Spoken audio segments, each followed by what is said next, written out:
Do you know कि ये simple looking website India में अमेजोन से भी ज़्यादा विजिटर्स अट्रैक्ट करती है?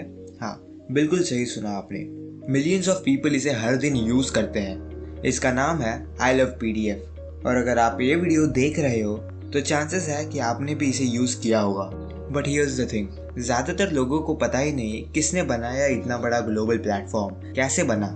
और जब आपको ये पता चलेगा, प्रोडक्ट डेवलपमेंट की तरफ आपका पर्सपेक्टिव कम्प्लीटली बदल जाएगा। इस वीडियो में मैं आपको इस कंपनी की स्टोरी शेयर करूंगा, कैसे एक small bootstrap project $1 million business बन गया। और सबसे इम्पोर्टेंट, अगर आप एक डेवलपर हैं और एक फाउंडर या बिजनेसमैन बनना चाहते हैं तो आप क्या सीख सकते हैं। So let's start with a little back story. ये सब 2010 में शुरू हुआ मार्को ग्रोसी के साथ, कंपनी के फाउंडर। तो वो बार्सिलोना से एक फ्रीलांसर वेब डेवलपर थे।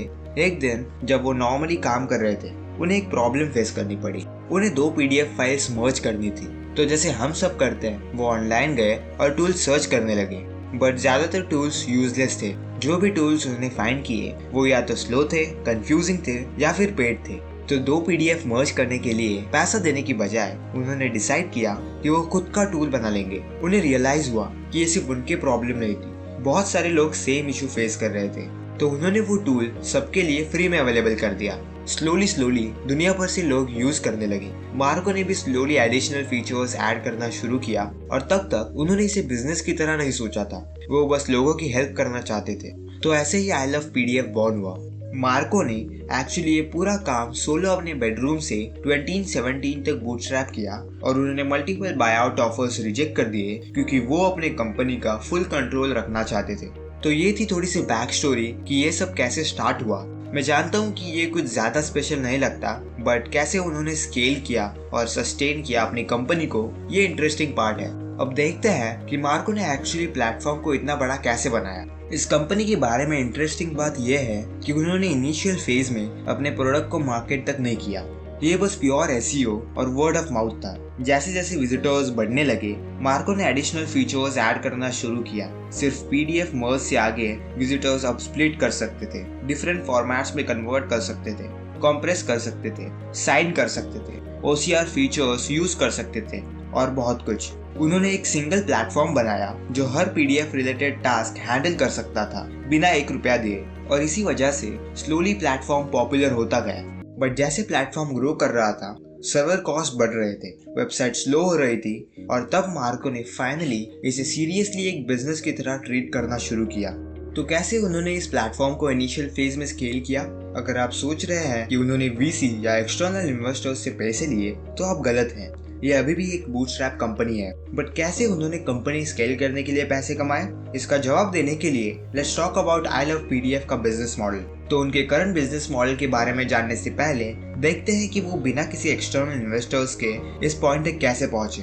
तो इनिशियल फेज से ही आई लव PDF का एक प्रीमियम मॉडल था। मतलब प्लेटफॉर्म बेसिक टास्क के लिए तो फ्री था, बट अगर आपको प्रीमियम फीचर चाहिए तो चार्ज करते थे। ये उनका प्राइमरी सोर्स ऑफ रेवेन्यू था उस टाइम, एड रेवेन्यूज के अलावा। और क्योंकि इस प्लेटफॉर्म पर अच्छे खासे विजिटर्स आ रहे थे, तो एक स्मॉल पोर्शन से भी सब्सक्रिप्शन अच्छा खासा रेवेन्यू जनरेट कर रहा था। तो कुछ विजिटर्स उन्हें पैसे देते थे और इन्वेस्टर्स को देने की बजाय वो बस बिजनेस में री इन्वेस्ट करते थे। अब देखते हैं कि ये प्लेटफॉर्म अपने करंट स्टेज पर कैसे पैसे कमा रहा है। तो उनका अभी भी एक प्रीमियम मॉडल है अराउंड $4 पर मंथ। और ये सिर्फ 2 से 5% फ्री यूजर्स को कन्वर्ट कर रहा है।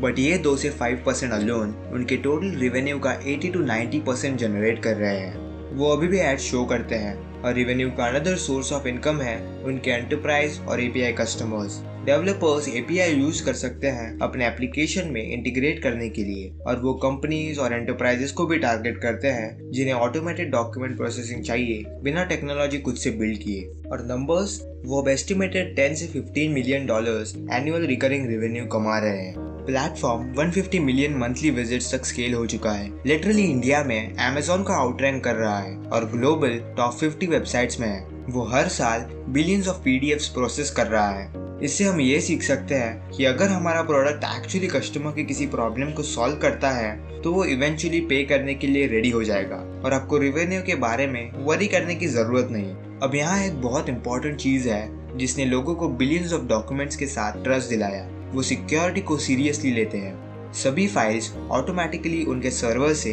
सिर्फ 2 आवर्स में डिलीट हो जाती है और वो ISO 27001 सर्टिफाइड है। ट्रस्ट का ये लेवल ही है जो एक सिंपल टूल को एक ऐसे प्लेटफॉर्म में कन्वर्ट कर दिया जिस पर लोग हर दिन रिलाई करते हैं। Good bye.